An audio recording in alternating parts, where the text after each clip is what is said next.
दोस्तों, आज से हम अपने चैनल पे परफेक्ट वर्ल्ड नाम की एक एनिमेशन सीरीज स्टार्ट कर रहे हैं। तो अगर आपने अभी तक हमारे चैनल को सब्सक्राइब नहीं किया तो क्या कर रहे हो यार, जाके सबसे पहले चैनल को सब्सक्राइब करो। With that being said, explanation start करते हैं। एपिसोड की स्टार्टिंग वो पैलेस नाम की एक जगह से होती है। वहाँ हमें एक आदमी दिखता है जिसका नाम सिजलिंग होता है। उसके एक हाथ में हथियार होता है और दूसरे हाथ में एक छोटा सा बच्चा, और उसके आगे एक विशाल फौज खड़ी होती है जो कि उस बच्चे को मारने के लिए आई होती है। सिजलिंग अपनी शक्ति का इस्तेमाल करता है और उससे ड्रैगन स्पिरिट को बाहर निकालकर सेना पर हमला करता है। तभी वहाँ एक लड़की आती है जिसका नाम चू यिंग होता है और वो भी सिजलिंग के साथ मिलकर उस सेना के साथ लड़ने लगती है। सिजलिंग कहता है कि इस बच्चे का जन्म ऊंचाइयों को छूने के लिए हुआ है, पर शीरुई जो कि फौज लेकर इस बच्चे को मारने के लिए आया था, वो कहता है कि इस बच्चे को हमें सौंप दो और इसी में इस परिवार का भला है। अब शीरुई सिजलिंग पर हमला करने लगता है और उस बच्चे को मारने की हर एक कोशिश करता है, पर हम देखते हैं कि सिजलिंग उस बच्चे की जान अपनी जान पर खेलकर बचाता है और चू यिंग भी उसका साथ देती है। अब सिजलिंग अपने ड्रैगन स्पिरिट को निकालकर शीरुई पर हमला करता है और उधर से शीरुई भी अपने अंदर से एक टाइगर स्पिरिट को निकालता है और दोनों के बीच एक लेजेंडरी फाइट होती है।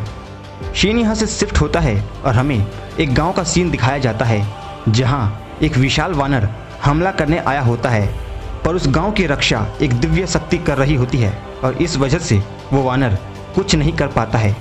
हमें फिर एक विशाल आंख दिखती है और ये सीन यहीं पर कट हो जाता है। अब आगे हमें एक स्टोन विलेज का सीन दिखाया जाता है जहां कुछ बच्चे मार्शल आर्ट्स की प्रैक्टिस कर रहे होते हैं और उनके गुरुजी उन्हें बता रहे होते हैं कि यही हमारी ज़िंदगी का सार है और अगर तुम्हें यहाँ ज़िंदा रहना है तो तुम्हें हर सुबह उठकर ये सब करना ही होगा। वहीं हमें एक छोटा सा बच्चा दिखता है जिसका नाम शाओ बुडिया होता है। उम्र में तो वो सबसे छोटा होता है, पर उसके अंदर का तेज़ गजब का होता है और उसकी स्किल्स भी काफ़ी अच्छी होती है।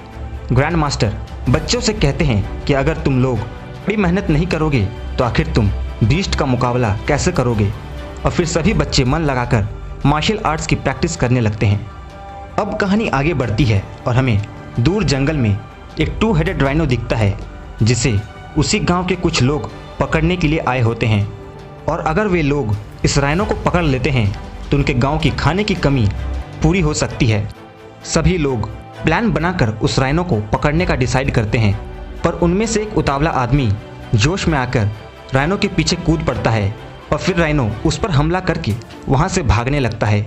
राइनो कहीं भाग ना जाए इसलिए सभी आदमी उठकर उस पर हमला करने लगते हैं और उसे मारने की कोशिश करने लगते हैं।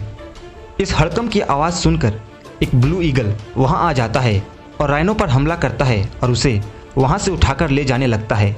राइनो पंछी पर आग से हमला करता है और पंछी नीचे आकर गिरता है। पंछी उस पर पलट हमला करता है और उसे मार देता है, और इसी बीच उसकी नज़र उन आदमियों पर पड़ जाती है और पंछी उन पर हमला करने ही वाला होता है कि पास ही एक वोल्केनिक माउंटेन एक्टिव हो जाता है और आग उगलने लगता है, और ना चाहते हुए भी पंछी को वहाँ से भागना पड़ता है। अब यहाँ से सीन शिफ्ट होता है और हम देखते हैं कि आदमी उस जानवर को लेकर गांव में आ जाते हैं और अपने परिवार से मिलते हैं। सभी गांव वाले अपने परिवार को वापस पाकर काफ़ी खुश होते हैं।